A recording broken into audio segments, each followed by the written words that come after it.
Takdirku menikahi Om-Om. Bab. Sejak pindah dan membeli unit di komplek elit tepat di depan unitnya, hampir setiap hari istri Yuda itu ke rumahnya. Begitu juga dengan Diva yang bahkan juga lebih dulu satu komplek dengan mereka. Sungguh tepat di samping Sally unitnya berada. Abang kok kayak nggak seneng gitu ya lihat adiknya kesini. Sally meletakkan bungkusan tadi ke atas meja makan. Duduk di sana bergabung dengan Naura dan Braga. Naura yang sedang sibuk memoles roti dengan selai pun hanya terkekeh saja mendengarnya. Nggak usah diambil hati, Sel. Ya pastinya, Lau. Kalau gue ambil hati, udah hancur-hancuran pasti bentuknya. Kembali Naura tertawa mendengar ocehan Sally. Braga memang seperti itu. Selalu ketus bawaannya jika Sally datang terlalu pagi. Tapi sejujurnya saja lelaki itu sama sekali tidak mempermasalahkannya. Hanya ada kesenangan tersendiri katanya jika membuat adik bungsunya itu kesal. Nih, gue bawain bubur ayam kesukaan lo. Sally mendorong satu bungkus bubur yang telah ia buka dalam wadahnya ke arah Naura. Lalu sebungkus lalu untuk Braga. Kapan belinya, Sel? Tadi barusan. Gue jalan-jalan pagi sama Kak Yuda sampai depan komplek. Beli deh. Terus Kak Yudanya mana? Lagi mandi. Dia buru-buru mau ke rumah mamanya. Ada keperluan mendesak katanya. Lo nggak ikut? Diajak sih tadi. Tapiknya mager mandi. Jadilah kesini. Naura menggeleng-gelengkan kepalanya melihat tingkah sahabatnya tersebut. Orang suaminya itu ditemenin, kesel. Iya, tapi beneran mager, Lau. Capek. Pengen di rumah aja bawaannya. Terus ngapain kesini? Celetuk Braga. Abang. Lo, katanya pengen di rumah aja. Kenapa malah ke rumah orang? Mas. Tegur Naura. Ia hanya bisa menghela napasnya saja melihat keusilan Braga. Setelah itu Braga bungkam. Menarik bubur yang diberikan oleh Sally lalu memakannya. Namun baru akan mendorong sendok bubur itu ke dalam mulutnya, bibirnya sudah mengoceh lagi. Jangan sering-sering jajan di luar. Nggak bagus. 68. Sally memutar bola matanya malas. Sungguh menjengkelkan sekali kakak pertamanya itu. Bersyukur kek, Bang. Udah dibawain sarapan. Entah berapa kali Sally mendengkus kesal. Lo yakin bisa tahan sama abang gue, Ra? Kalau udah nggak tahan lagi dan pengen pindah haluan sama bule yang waktu itu kita hunting, lo bisa pertimbangin lagi buat. Sally. Braga melotot lebar. Bule mana maksud kamu? Naura kembali menggelengkan kepalanya. Melihat drama kakak adik itu ternyata seru juga. Kayaknya butuh ring nih di rumah ini. Yang, kamu hunting bule di mana? Tambah mendesahkan napasnya lelah Naura Leticia Anastasa. Kakak dan adik itu sama saja. Ingin membuat tekanan darahnya naik secara perlahan. Terlebih saat Braga kali ini malah memonopoli ponselnya dan malah sibuk dengan benda pipi itu sekarang. Sesendok bubur yang bahkan hampir saja masuk ke dalam mulut pun harus tertunda sebab dia kembali meletakkan benda itu ke dalam wadahnya. Mas cari apa di HP Naura? Diem, Yang. Sally memasang wajah pongah ketika berhasil mengerjai kakak pertamanya itu. Kini perhatiannya malah teralihkan pada handphonenya yang tergeletak di atas meja. Ada berbagai macam notifikasi pembaharuan dari akun media sosial Naura. Betapa kagetnya saat ia melihat Braga memposting puluhan foto maternity Naura yang berisikan mereka berdua. Caption menggelikan pun lelaki itu tuliskan di sana. Kenapa Sally bisa berpikir yang menguploadnya adalah Braga?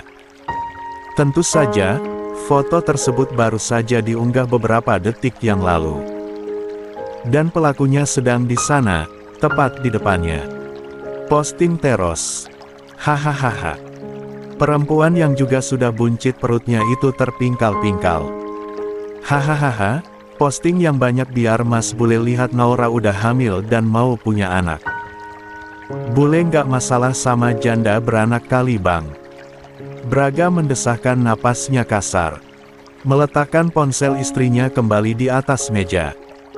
Seketika itu Naura yang merasa heran pun langsung melihatnya sendiri. Akun medsosnya yang masih terbuka menampilkan puluhan fotonya dengan sang suami telah diunggah di sana. Kembali perempuan itu menggeleng. Mas kenapa, sih? Bukannya menjawab, lelaki itu malah mendelik kesal ke arah Sally. Kamu denger ya, Sally? Jangan macem-macem. Udah punya suami jangan centil-centil. Hahaha. Sally menjulurkan lidahnya. Bocil banget laki lo, Ra. Posesif. Apa bedanya dengan suami kamu, Sally? Yuda juga posesif. Jangan cuma pinter nyudutin abang. Tahu? Ah, lapar. Mending makan tuh bubur. Keburu dingin. Abis itu baru bahas Mas Bule lagi. Mendelik lagi sepasang mata Braga itu. Awas kalau berani-berani ajakin Naura. Naura yang mendengarkannya pun langsung menghela napasnya dalam. Udah, Mas. Sally Mas percaya. Naura bahkan mengusap lengan kokoh suaminya itu dengan lembut untuk menenangkannya. Nggak ada Mas. 69. Bule yang dia bilang. Adanya Mas Braga. Yang benar saja, kali ini Naura yang harus mode dewasa ketika suaminya itu tantrum seperti anak kecil. Jangan kamu hapus foto-foto kita di akun medsos kamu, Yang. Sekali lagi, Naura harus bersabar. Iya, Mas. Akhirnya pagi itu mereka sudahi dengan sarapan bersama dengan tenang. Walau sesekali tetap saja Sally mengganggu Braga, tapi Braga sudah berada di mode coolnya. Ia tidak terpengaruh lagi. Tapi tentu saja, karena Naura berusaha untuk menetralkan suasana. Naura, gue pulang dulu ya. Mau mandi? Gerah banget. Sally akhirnya pamit pulang setelah sibuk bercerita apapun dengan Naura di dapur. Tubuhnya sudah merasa risih. Nggak mandi di sini aja, Sel. Tawar Naura. Nggak deh.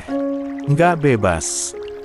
Sally pun menghampiri Braga yang sedang sibuk di ruang tamu dengan laptopnya. Bang, Sally pulang. Ambil baju kamu. Mandi di sini aja. Nggak ada yang ngawasin di rumah.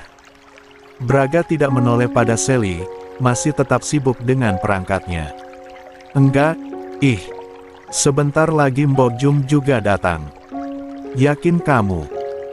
Bagaimanapun kesal pada adiknya itu, tetap saja Braga merasa khawatir jika tidak ada yang mengawasinya. Terlebih gadis itu sangat pecicilan. Kehamilannya hanya beda 3 bulan saja dengan Naura. Yakinlah. Sally melongok ke arah rumahnya melalui kaca besar rumah Braga. Nah tuh, udah datang Mbok Jumnya. Ya udah, Sally pulang dulu. Ya. Akhirnya juluran tangan Sally bersambut dengan tangan Braga. Kalau ada apa-apa kasih tahu abang. Iya.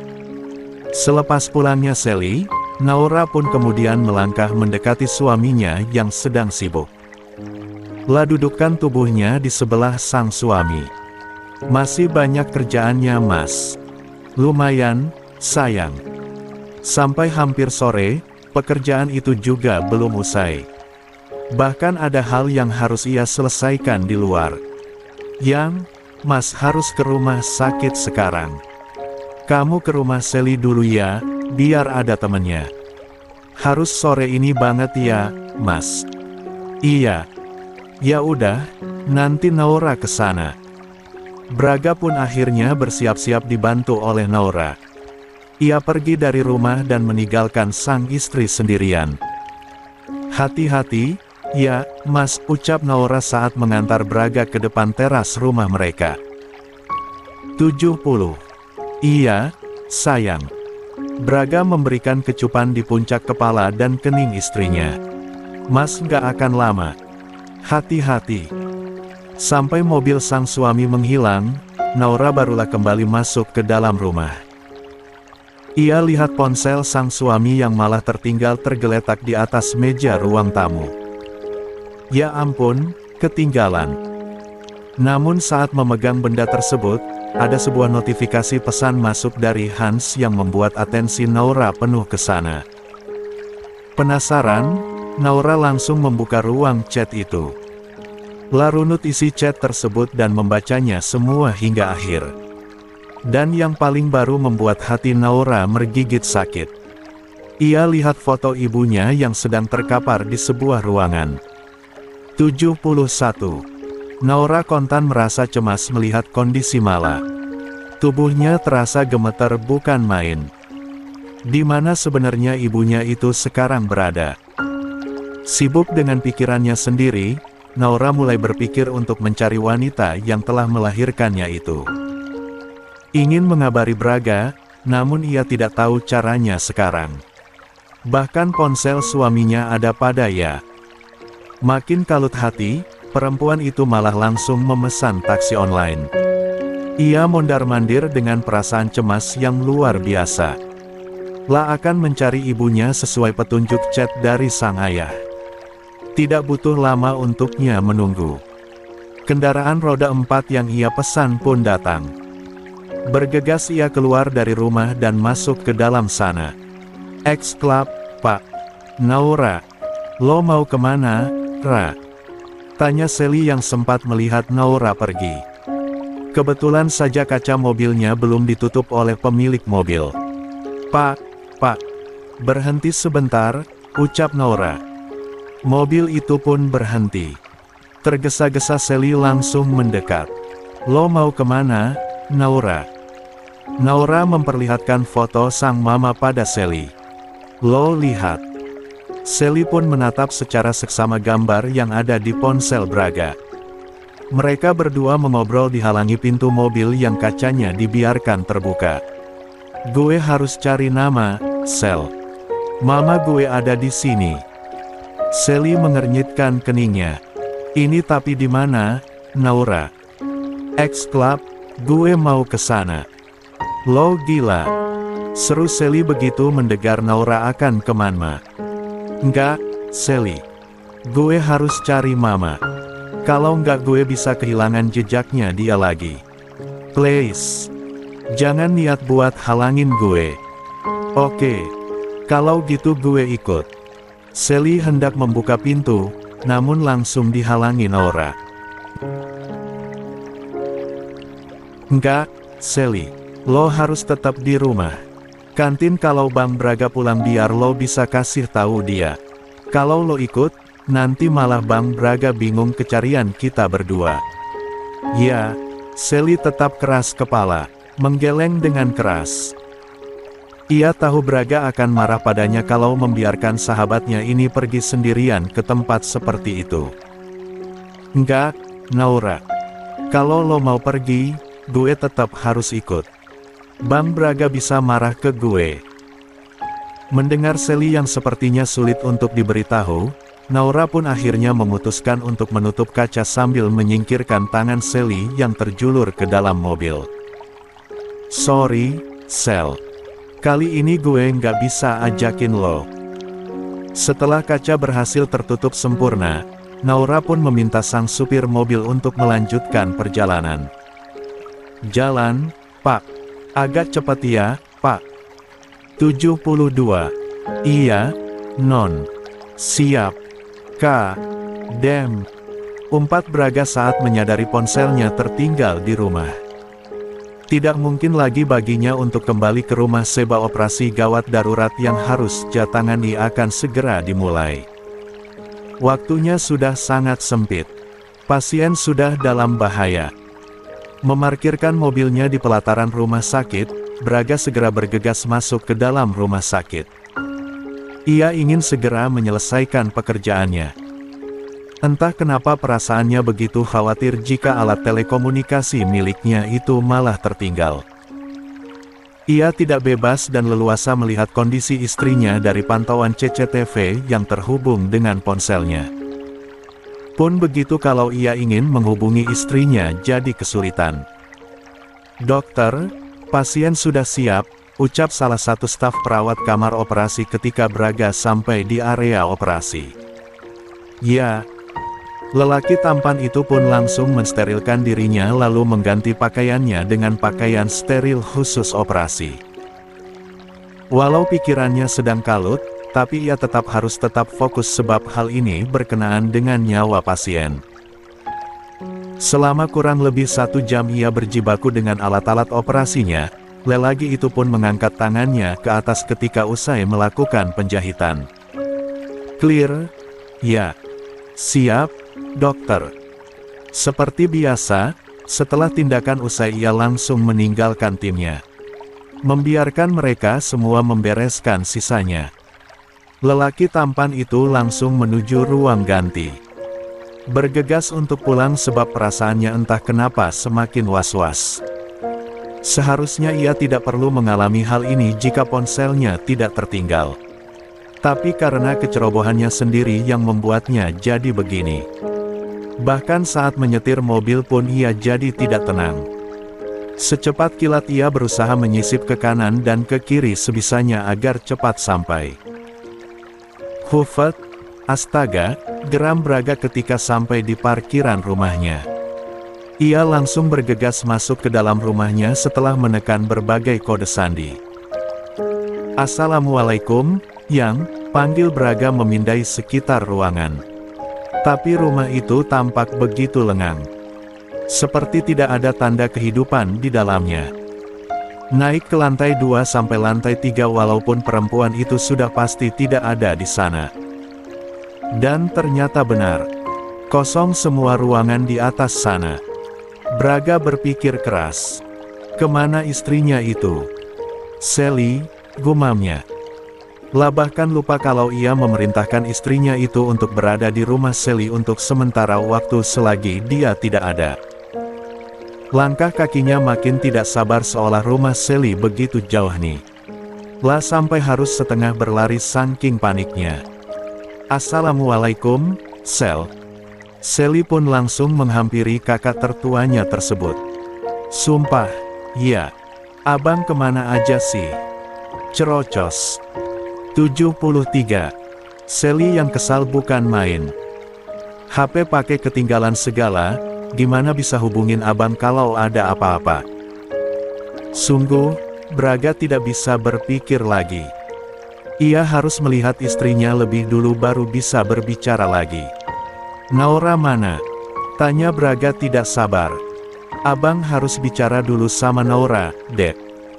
Lelaki itu kemudian masuk tanpa permisi melihat ke sekeliling rumah adiknya. Sama saja, tidak ada.